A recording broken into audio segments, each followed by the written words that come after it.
Yes, welcome to day 3 of convention with Inspired Shades. We are so excited to see you guys. We are going to kick our day off with some forward thinking from Pro Design. So Chris here is the president and owner of Pro Design, and he is part owner, sorry. We met the real owner yesterday. Yes.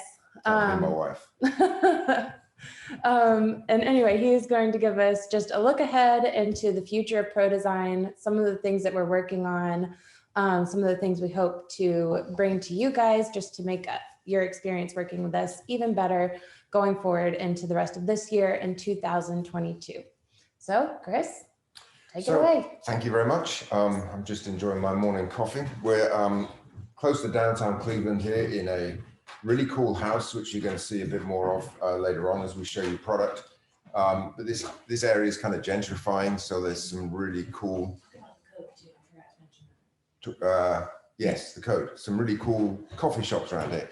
Anyway, at the bottom of your screen is a banner, and to the right-hand side of that is a QR code.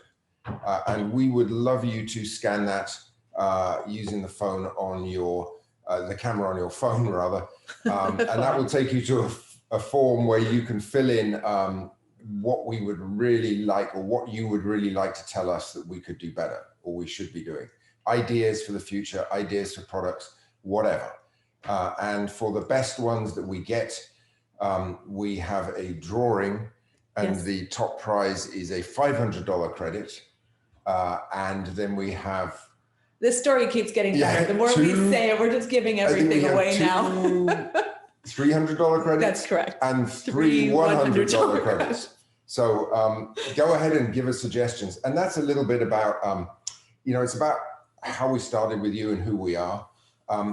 We were brought into budget to bring something new and unique and different, which you then branded under your own brand name of Inspired Shades. And every time I talk to Tracy about product, the demand is always that anything we do has to be inspired. And for us, inspired means it's original, it's good design, it's unique, but it also gives you a chance to sell up. It gives you a chance to grow your business and create more value for your customers.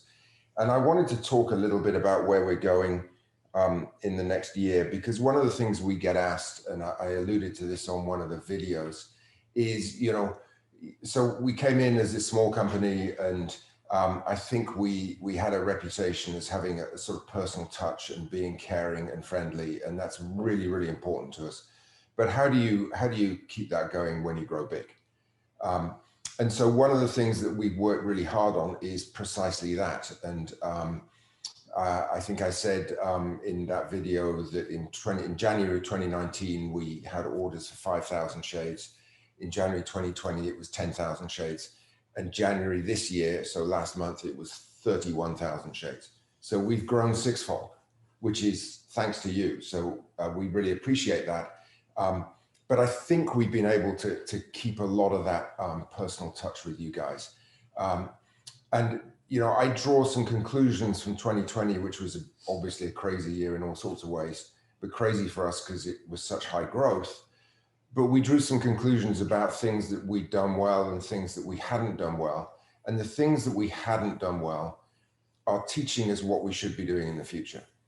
And so the first of those I want to talk about is that we did not always give the greatest service element that we could have done, particularly in keeping you informed about order delays and orders not shipping on time.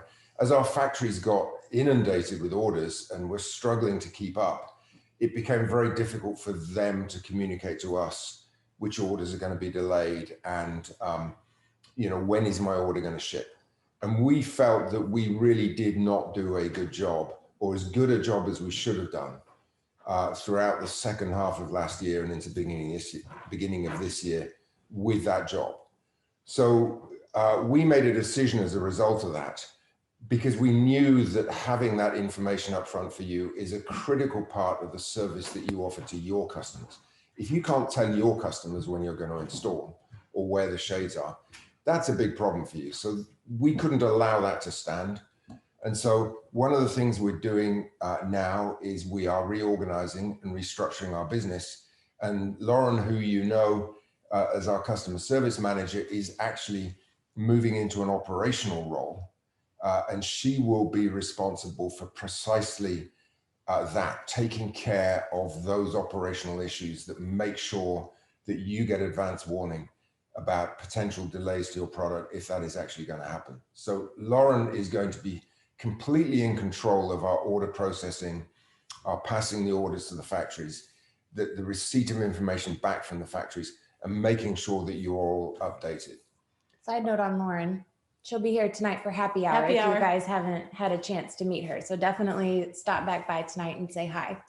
Hey, I think we just set a record. We made it 6 minutes in. It took us 6 minutes to talk about happy hour. And we haven't mentioned COVID. No, we haven't. No, not yet. Yeah. So it's coming. Happy hour. It's every day is a countdown to happy hour for us in this beautiful house. So anyway, and in addition to Lauren moving into this position, we have now brought in a new manager into our group called Marsha McGuire, who may or may not also be at happy hour. Exactly. And she comes to us with a long background in customer service management and training, internal training and education. And the reason we've made that change is that, when you place an order with us, it's a very consistent, simple process for us to manage that order. It goes into our system. It's there. It has an unique identifying number.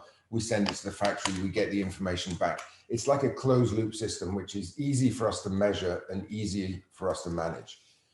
But when you call in and when you, you fax in or you text in, we don't fax so much anymore. When you text in to our text line. Showing your age, Chris. Showed your age there, Chris. Funnily enough, we just had to fax to the Ohio state government, but that's another issue. That's why I was thinking. Smoke signals. Or you're emailing in, or we're getting fresh desk tickets. These are much more difficult things for us to manage in their totality and make sure that nothing gets dropped, make sure everything gets answered.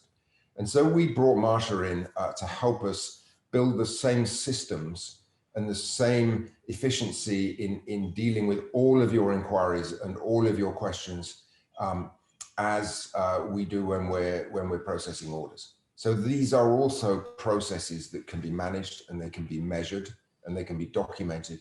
And so that's what we're bringing her in to do.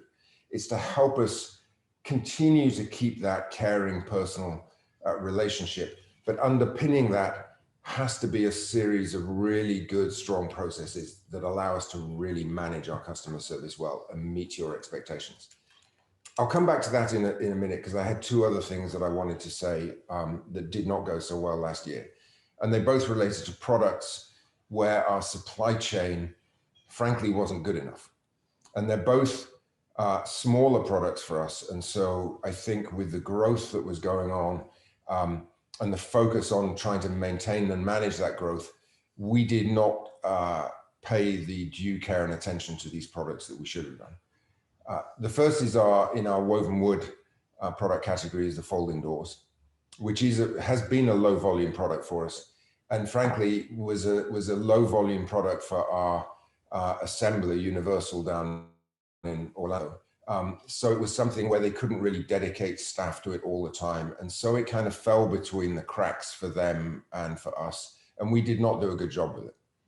And so I think at the end of last year, Amy and Rebecca and I sat down and analyzed the whole situation and realized that we couldn't continue to do this the way we were doing it. And so we have decided for that product line that we're going to bring it in-house. So we are actually going to assemble it ourselves in Ohio. We have the space, we leased a new warehouse space, so we have the space to be able to do it. And we're bringing in the people to be able to do it. We know how to assemble it. And we think if we actually put some resource on it and do it properly, we can also really elevate that product to add much more compelling accessories and options like drapery rods and different customization options. So that's one thing where we've decided that, what we were doing was not good enough and it needs to be improved. It's not something we envisaged at the beginning that we would be manufacturing ourselves, but if that's the only way we can get it done to give you the quality of service that you deserve, then that's what we have to do. The second product was sliding panels, which also is in the woven wood category, but more in terms of volume and probably importance in the roller shade fabric category. And we've had incessant problems with that product line through the second half of last year as well. And part of that is also an assembly issue at Universal. They've had a lot of people out with COVID. They've had staff shortages. So it's been difficult for them to staff it well. But also their supplier, which is a distributor in Miami called Verdilux, has been unable to keep them and us stocked properly with components. So we keep having rolling outages of components, which is really making it impossible for us to know when things are going to ship. And that's a completely untenable situation where we have a product line where we just cannot tell you when it's going to ship because our supplier cannot tell us when they're going to make it because their supplier is out of something and doesn't know when it's going to arrive. So that is a product that we are now reconfiguring. We've identified a track system out of Taiwan that we really like. It's got multiple colors. It's got more options. So we're going to be looking at a pretty significant enhancement of that product line as well, shipping it directly out of China rather than having this two-step process of sending it to Florida. So those are things that we've really identified needed to change. I just want to come back to the customer service piece again. You know, we've grown a lot and a lot of companies define themselves by their growth. And I just want you to be clear that we don't. We don't measure ourselves and our goals in terms of growth because we think growth is the result of a well-run system. It's not the goal in itself. And the well-run system that we're measuring and we're trying to implement is in customer service. We want to give you the greatest customer experience that we possibly can. And that is our strategic plan for the next 12 to 18 months, is to define with you what is great customer experience, and then using our new structure and our new people to really focus on bringing that to you so that we can actually help you grow by supporting you in the best possible way. And one of the challenges that we've given to Marsha and Lauren in their new roles is that every time you contact us, every time you reach out to us, every time you need anything from us, it doesn't matter what it is, that thing will be taken care of at the first point of contact, on the first phone call with the first person you talk to. And it will be done quickly and accurately every time. That's a really big challenge for us. That means an awful lot of internal training, an awful lot of work on how do we answer all these questions like that. But that's our vision, that we would be seamless at getting you the answers you need as fast as possible the first time you talk to us. So that's kind of my little coffee morning speech about where we're going. And I think now we're going to talk about trends and market trends, which is really cool stuff. Yes, so we are going to pull up a presentation for us to talk through. And in this presentation, we have outlined our current sales for our roller shade, woven wood, and natural woven collections. We did not do this report for dual sheer shades or for drapery, just because we don't have a full year of data to analyze on those. But the trends that you'll see in sales for both roller shade and natural shades are kind of similar to what you would see for drapery and duals. So we'll start the presentation off with our current sales reports, and then we'll go into some of our favorite trends. And these trends are certainly not all encompassing of what's going on in the industry, but they are a few things that we have worked into our collection updates, which we'll be going over after this presentation. Okay, so on this slide, you can see some sales data from our roller shade collection. You'll see that obviously light filtering is a much more popular option than blackout. And this is actually an increase over last year. So last year, our light filtering sales were about 60% of our total sales. And we think that this increase is due to people being in their homes more, wanting to let more of outside light come in, and just have a little bit more of a natural feel in their home. So again, more light filtering, especially year over year to light filtering. I think that's quite a significant change to go from 60-40 to, it is, you know, nearly 75-25. Mm-hmm. And I think maybe it also reflects the fact that roller shades are being used in more different locations as the fabrics have got nicer and people have got more used to you know, having fabric shades rather than faux woods or whatever, that it's penetrating more rooms where you don't necessarily want like whole room house darkening. installations. Yeah. Of, Yes. Yeah. Agreed. And then you can see color trends as well. Obviously gray and white there at the top. That is pretty standard across our collections. People do go for more of the neutrals. And then getting down into beige and black are decent sellers as well. As you get more into the color tones, the blues, yellows, other is our prints in that collection. So it would be oranges, yellows, pinks, purples. Definitely see a pretty steep drop off there and people incorporating color, but some people are doing it and we love it when they do. You can also see on this slide the top selling patterns from this collection. Rialto light gray dominates in any collection that it's in. So this pattern is obviously in our roller shade collection. It's worked its way into drapery. It's also an option on our roller Roman collection, and it is at the top of all of those programs. That's a great gray color, nice, nice basic. And then after that, you get into more white colors as well. And if we can switch to camera 1 really quick. I wanted to show you guys, this is a convention giveaway that we're going to be doing. It is a binder of our top selling roller shade fabrics and a large fabric swatch. So we are going to be doing light filtering our top 20 fabrics and then black out our top 10 fabrics in this binder. And we're going to send this out to everyone who is registered for convention. So even if you don't have an account with us, you'll be receiving this binder. And we hope it's a great sales tool for you guys. Again, it's our top selling fabrics. It's a nice large swatch of those fabrics. And we'll be sending these out towards the beginning of April. So keep an eye on your mailboxes. They'll be coming your way. These were actually a suggestion from one of the franchisees who commented that often they go in with the big 360 some fabrics and spend an hour going through all these fabrics and ultimately end up with one of those 20 yes. or 10. So could we create like a roller shade express or a consultation yes. express kind of book? So this actually was brought to us by one of the franchisees. And, hopefully it will just kind of streamline a consultation. If you know somebody's going to go for the popular stuff and they're going to go for roller shades, go in, get it over with in 10 minutes yes, instead of 2 exactly. hours. Yeah. Totally off topic actually, but that is what for us, talking to different franchises, that's one of the most interesting things, isn't it? To see the different sales techniques Yes. that different franchise salespeople have. Yes. That some of them just tell the customer what they're going to get. Yes. And some of them really romance the product and do a design consultation. And it's really interesting to us because we're not in that world. Yeah, I know there's to work out what tools are best for different people. One franchisee who grabs 2 cards, the Rialto light gray light filtering, and he just walks into the house. You need this.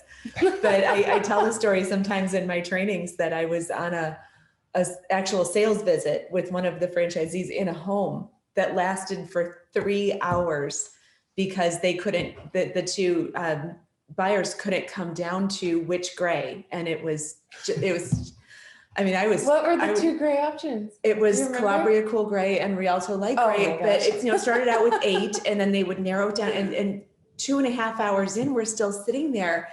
And, I'm texting her from across the room going, this is torture. Like, they're both gray. Alcohol. If they're up in the window with light behind them from 10 feet away, you can't tell the difference between the 2 patterns anyway. And she was such a boss. I mean, she was just a total pro about the whole thing, but I was envisioning, all kinds of things. So then at one point they said, well, maybe we should sleep on it. And I know where you live and don't go to sleep tonight because you will be deciding and we will be leaving with a check. So, yeah, anyway.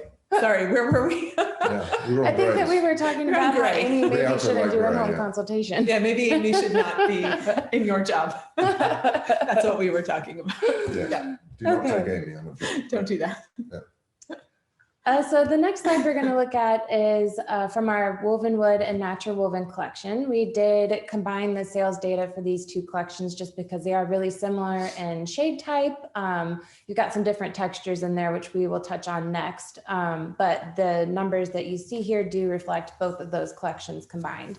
And I'm actually going to let Chris talk about this slide, just relating to the changes that we've seen and the price groups that people are buying, and also the types of textures that we're seeing sold. So there's a really big change that's happened in the natural market. I don't know that any of us really saw it coming. But basically, if you go back 4 or 5 years, this market was all hard bamboo and a lot of tortoise shell, the green sort of traditional bamboo colors. But then a lot of what we call carbonized bamboo and natural color bamboo. And it's just dramatically shifted. And it's shifted like the whole market has, I guess. It's shifted from hard to soft. And so that's a big change that's driven a lot of things. The first thing it's driven is, if you look on the sort of wheel on the left, it's driven the average selling prices up. So it's driven the importance of the higher priced products more in this category than they would have had 5 years ago, which is a good thing for all of us because you're adding more value. The second thing it's done is it's actually created a completely different environment in our manufacturing. And you would have seen that, and you have seen it through the back end of last year and the first part of this year. Jute is much more difficult to process than bamboo. It's much slower. It requires a lot of hand processing. It requires a lot of selection because typically you're not dyeing jute. So what you're doing is you're selecting lighter colors for this pattern and darker colors for that pattern. So you have to manually select all those color variations out. And so, it's put a strain on the supply chain, which good news is we've pretty much, or we're just about coming out of now. But this also reflects a change in the type of look that people want in natural products. So much more nowadays. In the old days, or a few years ago, that bamboo shade, has quite a lot of texture, has a lot of pattern. It's something that would stand out in a room. But gradually the naturals have moved more and more towards being natural sunscreens. They've become natural, just plain, neutral, beautiful weaves, but not highly ornate. So we're seeing the patterns that are more plain being used with draperies or with other window treatments. And basically the natural product is really an under treatment and a screen. It's something where people can still look out, they can still see their yard or their view or whatever, but it just cuts down that UV light. And it's something that's more upscale than a solar screen roller shade fabric. So that's really where we've seen the natural market go. And in fact, in the last year, surprisingly to us, and I think everybody in the industry, natural has absolutely come roaring back. Yep. So it's been one of the biggest growth segments in the market. And we didn't see that coming. I don't think anyone saw it coming. But I think it is that passage to soft patterns has just rejuvenated the whole category. So and then bringing the outdoors in again. That whole, and if we go on to there's a thing there, the second column is mesh, which are really, we actually had one of our bamboo factories design a series of bamboo mesh patterns that would look like solar screen fabrics. Because when we first saw this this trend coming, we were like, well, let's just mimic what people are used to, but let's make it in a natural product. And so the Cordoba is an example of that. If we go to the next slide, you can see that the Cordoba titanium, which is just a white screen product, is the top seller.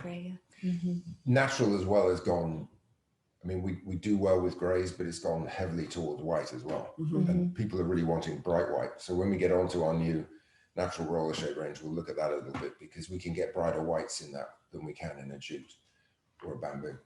Yep. Amy said that there were some questions. Yes. Do you want to take a look at those? I those? have a couple comments. We had a question about roller shade books. Do we need to order the new roller shade book in order to get the new fabrics? That's a completely different collection, Ryan. So yes, and that we'll be announcing that much more towards Q3 when it's ready to launch, but it will be a completely separate book. So separate from what we have now. And there aren't, at this time, we're not putting any new fabrics into our current roller shade collection. We are looking to revamp that range towards the end of this year. But like Amy mentioned, the new roller shade collection that we're coming out with that we'll go over more in our product update section, it will be a totally separate book. Yeah. So we're looking at a new book in what, like early 2020, maybe convention next year? Yeah, it'll be around convention next year. I'm going to start planning it once I get through all these other updates that we're doing. So got my work cut out for me. And then John mentioned side panels or I'm assuming we're talking about light channels. Light channels and sill channels. So asking if they're going to be an option. And we have talked about those quite a bit, but it's kind of been a deterrent in that it's a difficult product to ship, especially from overseas, in that it's usually very long, but very light. So it doesn't, the weight doesn't matter. It's the dimensional weight. And you get into shipping thing, like $75 to ship a $5 part, where it doesn't become very practical. So well, I think we had to get the heat seal bottom bar. We had to get to the heat seal hem bar. The heat seal bottom bar is coming, but that was the necessary first step before we can really. And in the natural shades, he's mentioning too, these actually have a very slim hem bar on the natural roller shades, which will show more closely in the product updates. But yeah, right now it's kind of on the back burner just because it's complicated and expensive, and there's no real way to figure out how to ship them from overseas. Yeah. It's still on the agenda with the factory. Yeah, it definitely Until is. we get the heat seal bar introduced, that has to come first. Yeah, true. Yeah, and that's coming. So we're very close with the heat seal hem bar. Okay. Anything else? No, not in questions. Okay, we can move on. Okay, in this next section, we're going to talk about different trends that we're seeing in color and also trends that we're seeing in design. So you can't really have a talk about trends in color without talking about Pantone. And I thought it was really interesting this year how Pantone introduced 2 colors of the year. I believe it's the first time that they've ever done that. So we've got Ultimate Gray, which gives you that really grounding, stability, the feeling of comfort in gray. And then you also get your Pop of Joy with Illuminating, which is a really nice bright yellow. And if we switch back to camera really quickly, you'll see Amy today is exhibiting our colors and her accessories. I did. That was just sheer luck. And I was so proud of myself for actually being on trend today. So inspired by your trend. So inspired by our trend talk. I would just like to add, on day 3 of convention, I am doing the grounding gray without the joy of the yellow. I actually posted something on Facebook this morning about just getting dressed at this point was a win. Yay us. Okay. Yeah.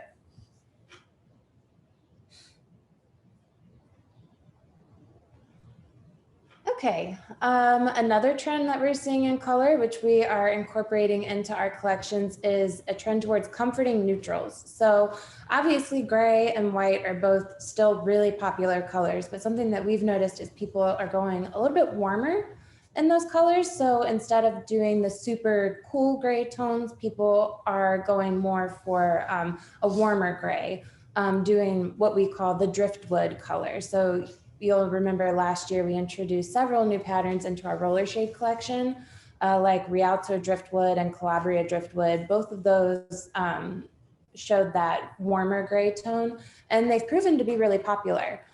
So it's a really nice trend, gives you, again, just a little bit more comfort in your interior space, not having such a cool gray and super bright white. Another trend that we'll talk about is neutral color tones. So something that we're liking with these color tones is the fact that they do pull from nature. So obviously blue was the color of the year last year from Pantone. It's been a popular option. Getting more into greens now that people are taking that shift towards a little bit more natural design. We're seeing both of these colors play really nicely together and give you just a really nice, comforting, natural color tone in your home.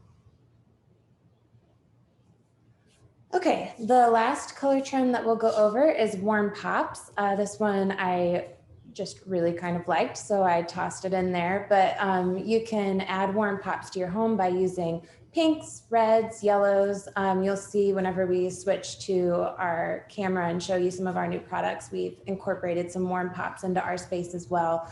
But again, just having those warmer colors gives you a nice sense of calming. It's very comforting. And we are loving that trend for this year.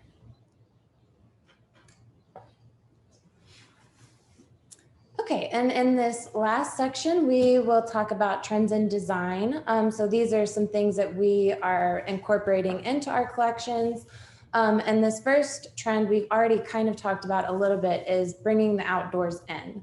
So people aren't allowed to travel as much as they were, especially with COVID season being upon us. So they're trying to find ways to bring the outdoors to their own home, incorporate that into their space. And something that we've seen with our collections is that increase in natural shade sales. So we actually ran the numbers this morning for the year-over-year increase, and our natural shade sales are up 140% from last year, or from 2019. So I think it just goes to show that people are trying to find ways to incorporate the beauty of nature and bring that into their home through something like natural shades. Another trend that we're really loving is organic shapes. And this does kind of play to the whole bringing the outdoors in. So it's just another view of that. And using organic shapes in design just really means that you are pulling designs from nature into your design.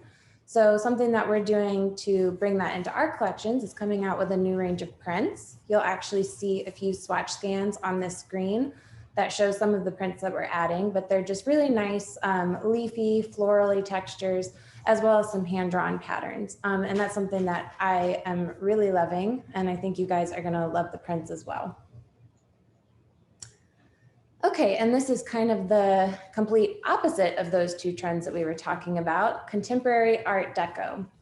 So obviously Art Deco was a really popular trend in the 1920s and 1930s, and we're seeing it come back recently with kind of a modern twist. So some things that people are doing to incorporate this trend into their space is using contrasting colors. So you can see on the left side of the screen, using black and white as a contrast to each other is a really nice way to achieve this look. People are also using golds mixed with blues. You could even throw a pop of a really bold red, a lot of those saturated colors in to achieve this look. And something that we're doing with our collections to add this is offering metallic upgrades with our new roller shade collection, which we'll talk about in just a bit. But you'll have the option to upgrade to chrome, stainless steel, old brass, black nickel components, and using those metallized looks in your space really helps you to grasp that contemporary Art Deco look. And I believe we're cutting it close to time on our trend talk, but Chris, would you like to give us a look into what's ahead for motorization?